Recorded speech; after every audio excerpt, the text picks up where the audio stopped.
nga fla fo salam alaikum assalamu alaikum salam alaikum ay nga fla fo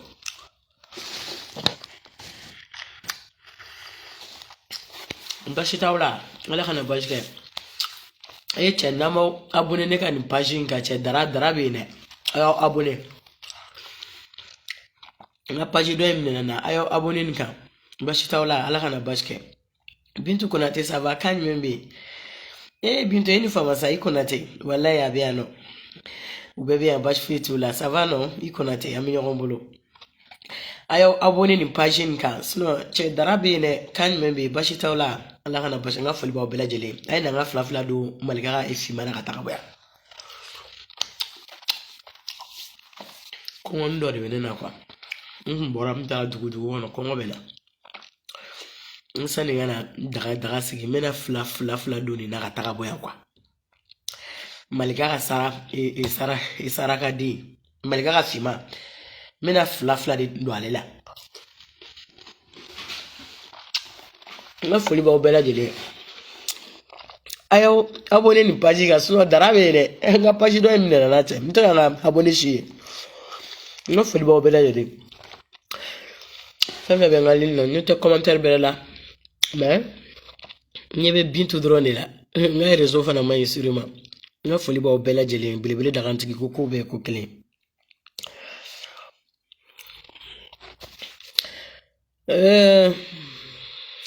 mes abonnés atena ba nga bladana awni fama awni tunu bachi tawla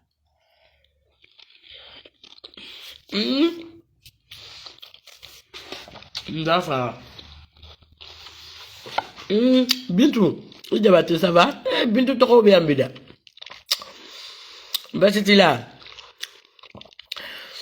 nyere ndafa tellement kongo be na kwa te koroboro ga dumunu ko nga dumunu ko ma no ne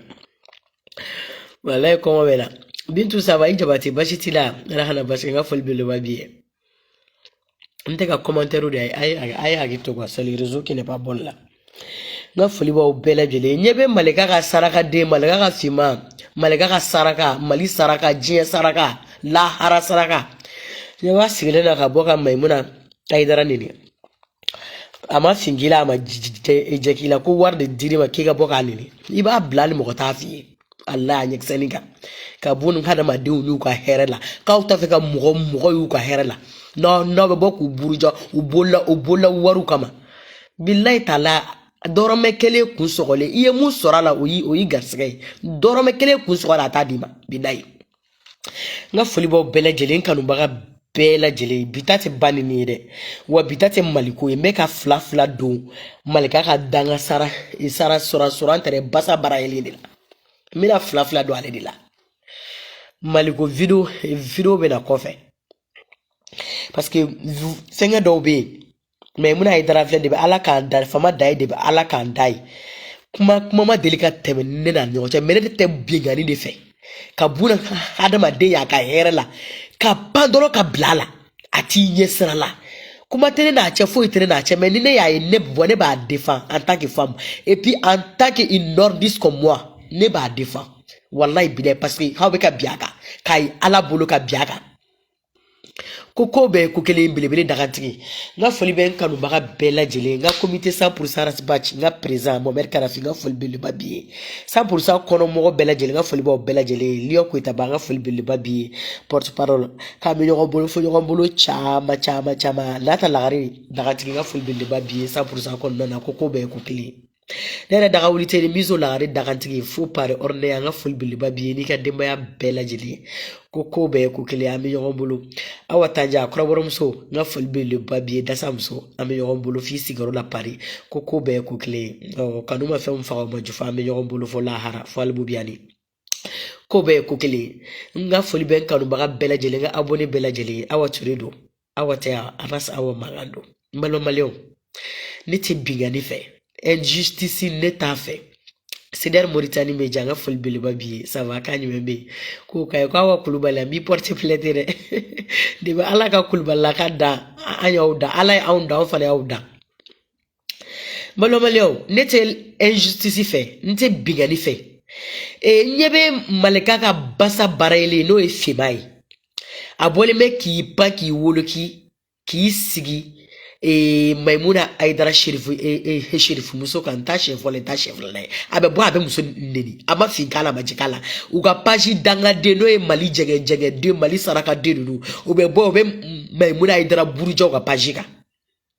ko parce que ko nye kuma mi mede nyebe jo bala saraka de fara bole na obe ka nyogo dala mene jetuko ko nyogo chore jo bala nebe ben yoroni adresse ela e saraka de choro bala ngolo malika ka fiba ba babi jakte toy obu kumba balo shuni kleona bayata abe olu fima olu ye fima taka fima ke sana yele fima dumuni ke yoro ku ye 15e bi pali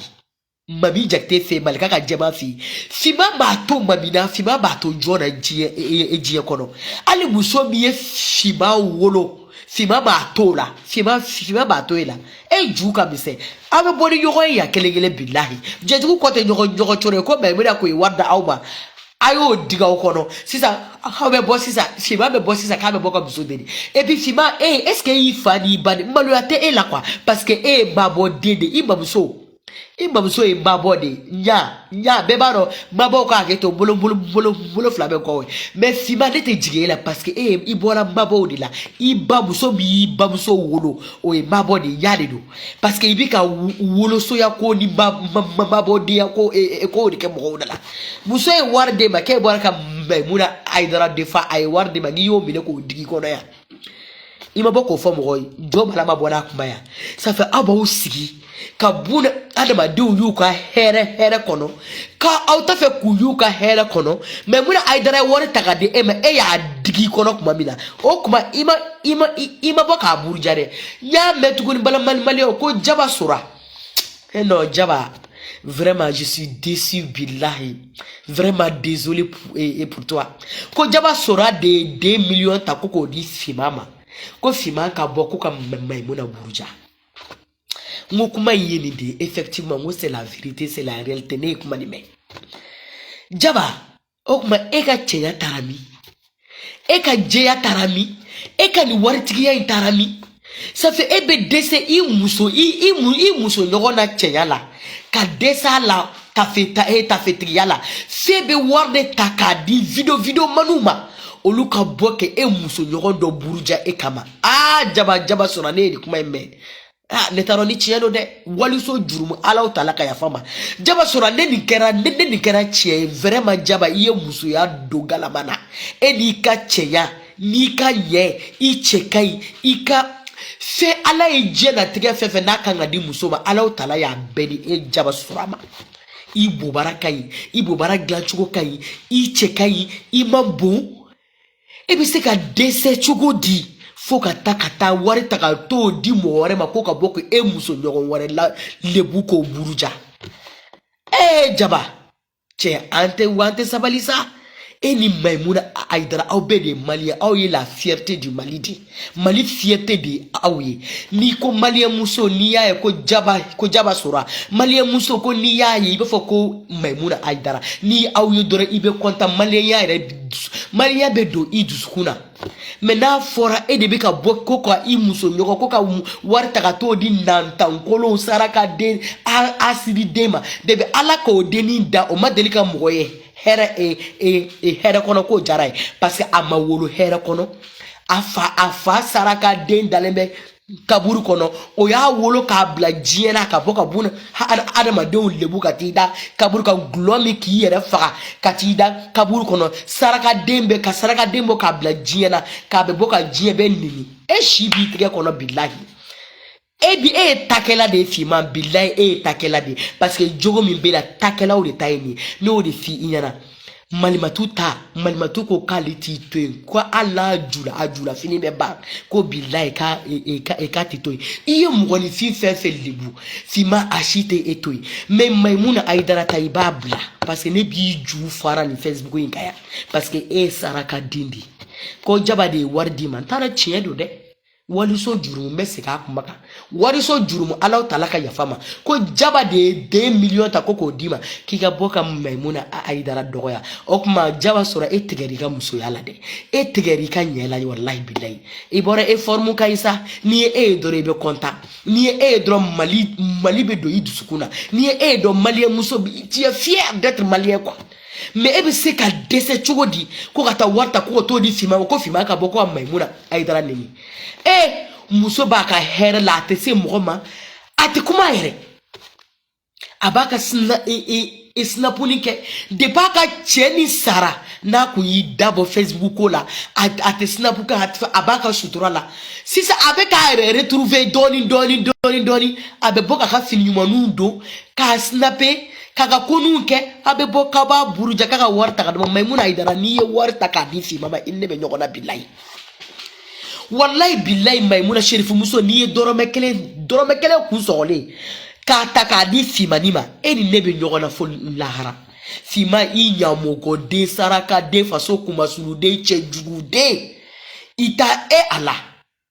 fima sadon ebe de to ibora do be kle saba de ke nima karana wallahi fima ka nima kara be dam le 3 mois de tellement yebuna adama de untoro saraka de banembe papier babolo na dirama u ya ju fara ko na minala ka respecter 3 mois dama saraka de dalembe sono kale be balo video la ki bambarama ka bo mali kono kaka mine ta doni mine ka chu kani chu farasi billahi taala ka papier sur kata konota che papier kama ki furu o che ma papier kama ko o deningele ni wolo ko papier ni soro ki ju sigi soron na la téléphone ni video kele ka mogo anarke mogo de basara akaboka mogo neni ka vifle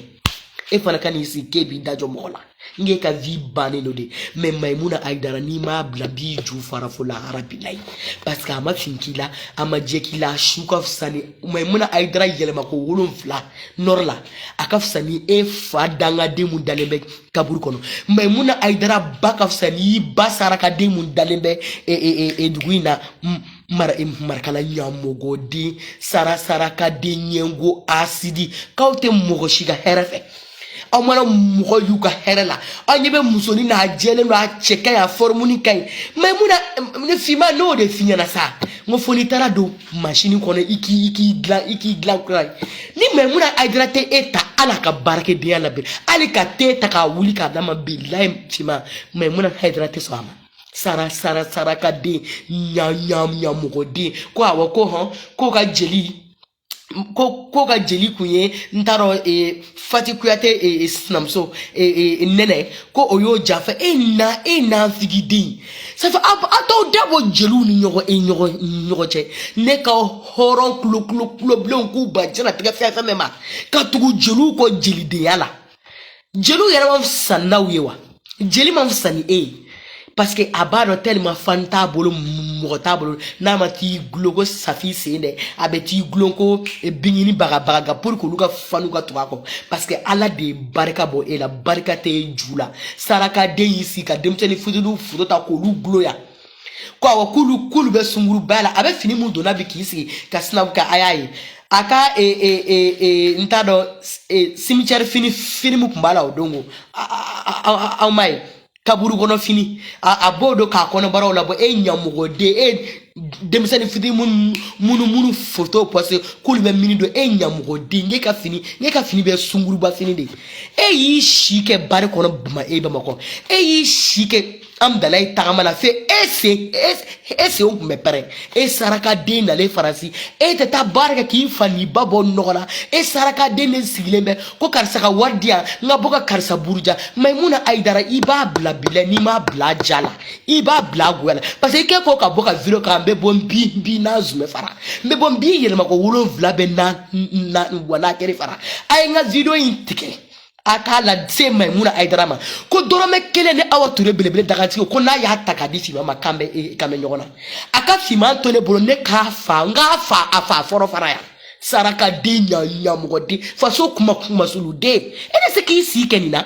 ka to ka bodoro ko mo be warde ema ko jaba de warde ema ko de 2 millions moi sira ka de mbe sira ka jeudi et puis je redis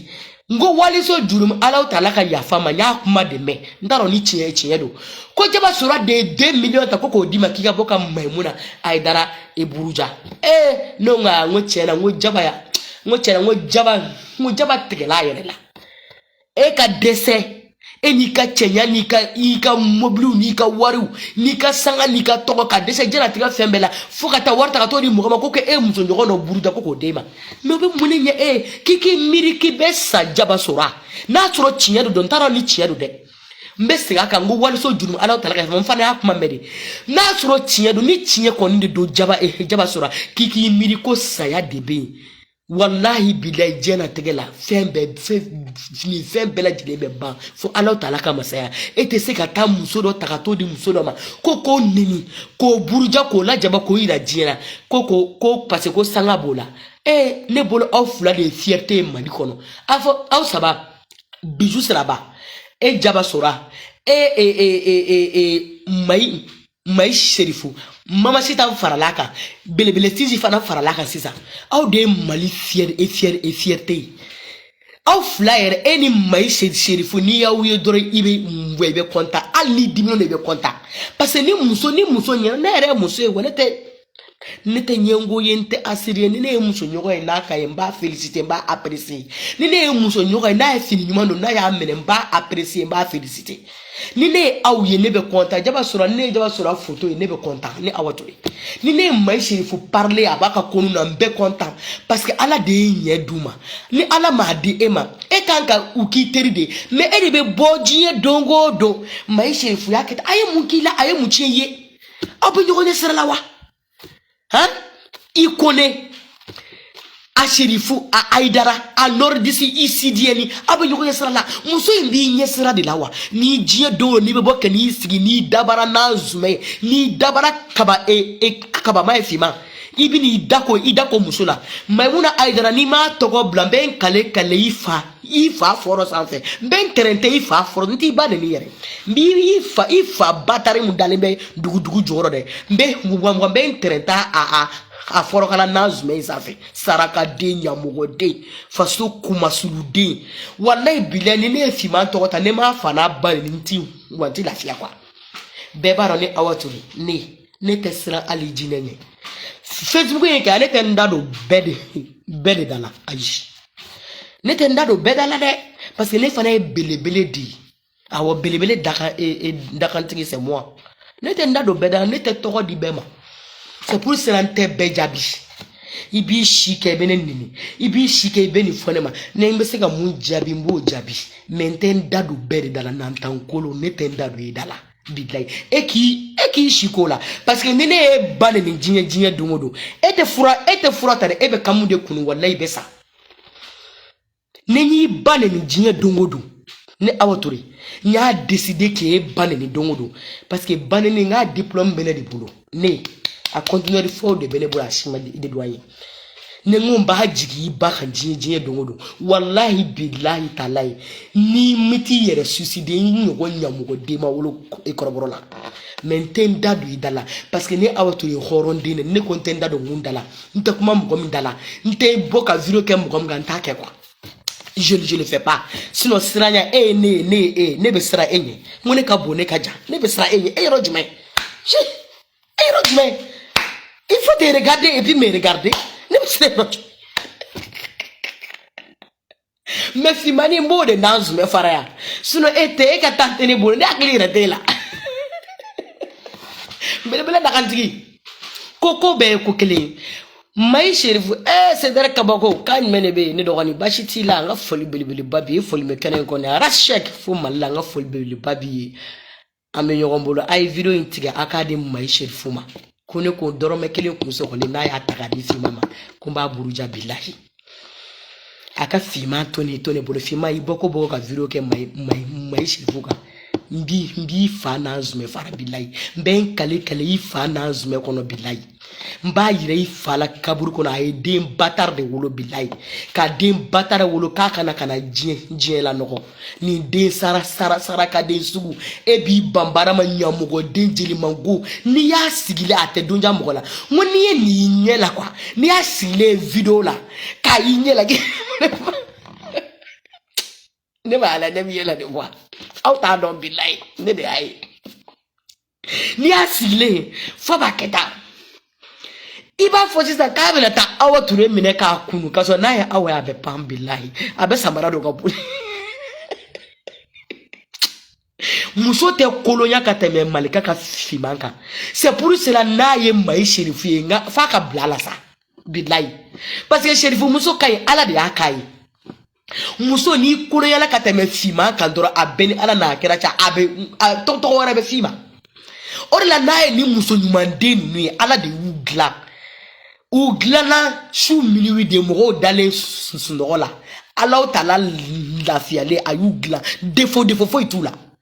na ye muso idoro nga be futi de wori la be boka blala me mai sherifu ibabla fima ni ma bla billahi be kale be trentre ibu sa fe billahi saraka de nyamugo de jugu sago de barake balide ne awa ture sega papier soro kana sigi jugu sago ya la francisa ko video mania ni ala tola ne ka papier dia dongo mo tele sigile ni Facebook inka ni en sigila ka mbora nya ira kan mbo ni malien de una ngone papier soro flag me kan sigi kan bambara bema ala ni papier bi bolo ngo bara era de bi wolé te bara wolé de toi tu pars pas vers le travail, c'est le travail qui vient vers toi. Mais qui bauni franci bara bella qui sigi ko vidéo be e balo les man parents qui bi ni asigle il faut ka bi na mai sherifu mi na droga tati qui siga téléphone ko fe ka Allah taala mugo buruja mai sherifu yere mana jo enya koro fima eni fa ni bache be so ga nenia ibi so est-ce que ibi se ki nye jo mai sherifu nye la ni ya ye de via est-ce ibi se ya saraka dinya mugodi ni Allah taala me glate we mugo no de wi gal skede ala de yidante ki ke kolo e ki ke musoni me munebe bla muso baula munebe bla ala wala mugoula muso te kuma abaka kalmuni na abaka penina ali ni kamera jora maika wallahi fa be molya aba ngolo jigi tellement bonya ni karama muso tay mais saraka de me bo jie dungolo ka bla muso la nyamogo de jugu sawo de wolole che jugu de non, non, c'est pas la peine quoi. Jie dongoro ni bora kamai. C'est la toute première fois ni ka vidéo dongoro ki bora kamai si mam be erikene ki bani faka ki babli ki fabli bilai. Ne ma ke ala kana baraka dona. Ibara odongo ni 23 minutes drone de ki babli. Mais ni yaye là ce soit la première et la dernière fois. Ni yaye be clé ça va d'état. 3 jours be 1 heure de temps bi babli ki fabli ifaya fani baya fambe erkel de ke ko obli ay saraka din nyamugo din bara ke bali ibe se kungulo gla ititika kungulo gla sari kani sigi nyamugo din kan fola jugu sago de ko deni muso bo baraka bokete ta ko e ko mai sherifu jele no eta fe kaye a cheka ita fe kaye abe labe ita fe kaye abe so nyuma ko ita fe kaye ata nyoro keke Michael Jackson ta nyoro keke ikata pro e produit mi ka do e machine kono nyamugo de wolole ko jaba de warde makeka boko ko mai neni ani jaba ni ijija ni wani kana joyla de neni waneni joyla bi babli fima no fe bilai bi fabli ki babli jaba sura ne bilibili daganti kuti awaturi parce que mai sherifu ti nye sarala auto nyogo nye sarala awa nga fierté da mali fierté de ibika sangala abaka sangala auto nyogo nye sarala mais pourquoi ko ata wardi mo ko boka nini aye aye mukila maestro no de fengeni ne abeni ala na kera che musokele nda ngula an lalo ma dama hotea wanyi soro nga direct ko be ko kele jaba sura ijija parce que a foranyana no de fongo waliso juru waliso kuma ntado ni tie do ki 2 millions ta ko ka di fima batarima ko ka boko ka maisha fu buruja yi yake kada komi kama na soro tie do wallahi bi bable fu lara billahi bi fable ifa bana bi fable fo kabru kono billahi ijija de ko be ko ne mogotala ne mogoten ko kuma na ne kasra fu itala je man ballistek nte bingani fe kamuso ya ka herela abaka kalmuna date mogola ka biaka ateken sigilinya na ya ko be ko kele bilibili daganti fima un avertissement te donné ni mamma ishe fo bla be er clic sabade ke ibamuso abe fajiri abe wuli ka kuli parce que tellement mena neni daka de be ala ka dama diliga neni mume jugu sawodi nyamugo de bara ke balide afana kana osikaba au dawjo mogola u yere jugu mu ngubure tade ko bara mogola mo malien metene quoi malien jugo mi bala de ayi aba ntaro mina fo chuko mina kwa abe nyina jugo ko abo jugo de tare esigle ko ta ko noro ela kasura le jugo dido heche ante sabali sto ne benga tranquille de ne benga lafiya la ya tranquille date kumana wallahi billahi ne date kumana ne awaturi ne benga tranquille de la hey sinon ne ya damle bebe ne donsa banani bilibili daganti ne may parce que ni ya damle nte na dabla ko be ko klinye la jaba sura karatwa may sherifu vive may sherifu pia danga diu ni alama uchenya komi mayi mo gonoy ni alama o bubara boya komi mayi o mo gonoy nala ba finiti ya komi mayi sherifu o mo gonoy ha nala ma den nyuma ndawma demso nyuma ni ndawma koma demso ni nyogo o mo gonoy eche atala digia sala kana usika buruja ataka utere sana kana usika buruja asidi de o de malien to ko nan figi de ya ni asidia ni besen konia ki yika hele ko ka usiki ki buruja awo malien bete kanisi ka galon tie ka daila malien bete ima ko min kede wira jogo e muyede ko ta ko daila ate dane la de ni mo mi ya dane na iba bonina ne be nga pele ya tranquille billahi saraka dinu mogo faso kuma sudeu jamana be lomo lamala jamana be ka bi jamana be ka jeni saraka deu sileme ko mai sherifu ha saraka deu muso baka pela kate wakate suno jamana be ka jeni ata o faso kuma fone ayi asim be ka jamana jeni terrorisme be ka jamana jeni ato kuma fone jamais abina o sigi de ko mai sherifu oube batuli saraka de faso kuma suludo ko ngobe mogola malla batuli de mai sherifu saraka de nya mogodi itita barake fimani che jugude muso beyeda chenyate kote nyedate formute jeyate foite c'est pour ça ni batuli ou bien ni mai sherifié ibe blula sa nyengode ne debe e don ça e bene don chuma ne be don ne shira yoka moi je te connais saraka de che jugude ni chapeau intaka bwa ngole be boli iba ko traverser jugu sa go de wolole dongo do mai inyamugo de ki video mani jamana be ka jeni ite boko kuma fo saraka de le binisi go mai nyamugo de mai ba kapela iba to kapela ata unyesla ilika mali jenge de joli de saraka de nu ata unyesla la ay faraka bo musola awata bo ajamuna de ajamunde ay darai wa to de maimunai ata soko bwala de nyamogo de faso kuma sulu deun malien de ba ka de nyuwa ke de na ngolo e Maïmouna Hydra est la fierté du Mali de Billahi. Amanata yoro yoro. Aote konta ona fa bina boko burja kodi jema. Jugu sa wodun nyengo asidi. Saraka de ibe maye foki nyebo tarala. Awo ayenga video intie kadi Maïmouna ma kone ko ne belebele dakantili awaturi. Kone ko na ye doro meta kadi fima anebi nona. Aka tole bolo mba nazu me fara nje dungudo je dungo e be ko mayi ko bi batar soti billahi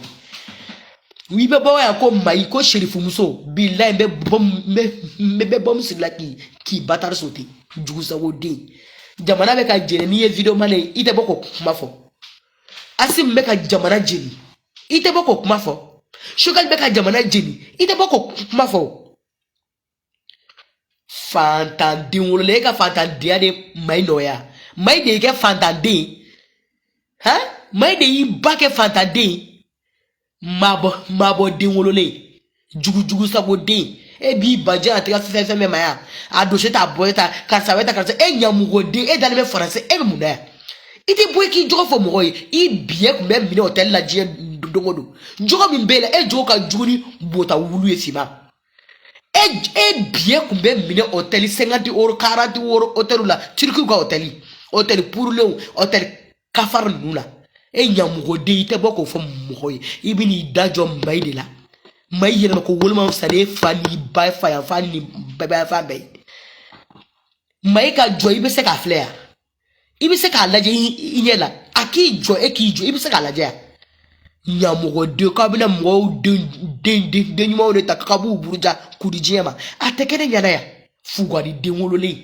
nyamugo de faso kuma sulude e video manie mumbi ka faso kona bi te boy ko kuma fo gele ambe faso kambi toro mbe faso ka iba be muna maliko ateka dumnu soro ka di ne ete ite boko o fode ibini side ko mai de malia. C'est Maï Cherfou qui est le Mali. Maï de Assimia. Maï de Jamanachia. Maï de Koufaya. Bokara moun donné flène menaka fara nyenika wuli. Ate boko fode. Jugu sabo don sigilebe Facebook amoko burja de la. Kamoko ka ware menaka do burja ka di doma. Bokaram Nigeria bokaram kelengelen flenier menaka be nyini ka wulibi ou donner flem menaka mai video manu te boko fode bu mabel ite boko fode ite boko fo saraka defima o te boko fode saraka de faso kuma sulu da ko jamana be nyini ka chi mali be nyini ka woya ede belu be fambe fe ede bel suru be norla le Bokaram ou flène ne menaka population bébé ka wuli na bora menaka be na un village là en Songo parce que en Songo menaka c'est 200 km en Songo gao 175 km Bokaram be do gao uma do gao mopti Bokaram flem mali ko nana jugu sabo den awte bokulu fo habina o sigine ko Maï de Mali, batuli de Mali, Saraka diou, batuli Mkaula, Deni Tokmaere, Abaka Hela, Abaka Barala, Aute Mouroye, Hela de la quoi, no te blola, Au Moussonoron, Saraka de Faso Masulu deu, Nyango di Asidi diou. Ate Wilika doke, batuli doka yere, Maï Fie doka yere, ay doka wireke, Fugari diou. Abina usigi jinye dongo de karsabeta jamana be kachi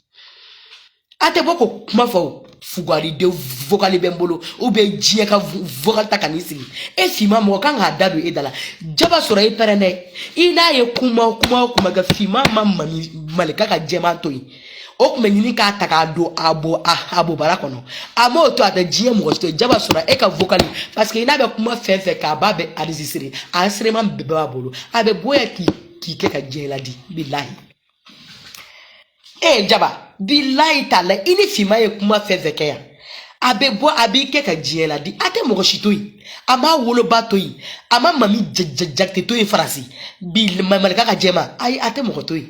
ne ka 30 euro ne 30 euro mun di me den adversaire la iko ko ne ka dorome kele ne ba ni ma ne ka wari ya wa be so di buda la jugu sagode ita tene ko na ne tabi kono ne ga 30 euro di me den adversaire la ya me ne ka digi budi ge kono ka kila ka ni si kale buruja fugwari den hali wali te maloya e be mo ta de ko ma ta te so ni ma ne ka 30 euro nte wante jako de ni ma ga 30 euro di am bi buda fara jugu sagode pele darantigi nga foli baw bela jele nga foli maestro ite bone ka linna ha no re fe e kungolo la mbala maleo ai ta che nga paji ba kungolo ne kungolo la iba ko musogele de angolo e fara ga fare ma ko ne laloma an laloma damawdo ko be ko kelen bele daga ta ayo abone ngani paji kurayenga nga paji do intara aya abone ni ka mo kana aya abonnez-vous kaja fune ikulibali bashitila nga foli bele ba bi fisi woro la pareni ga demba ya bela jilene ba kame yogombolo ni video kumuno pour adresser à maleka ka basa baraile no e shimai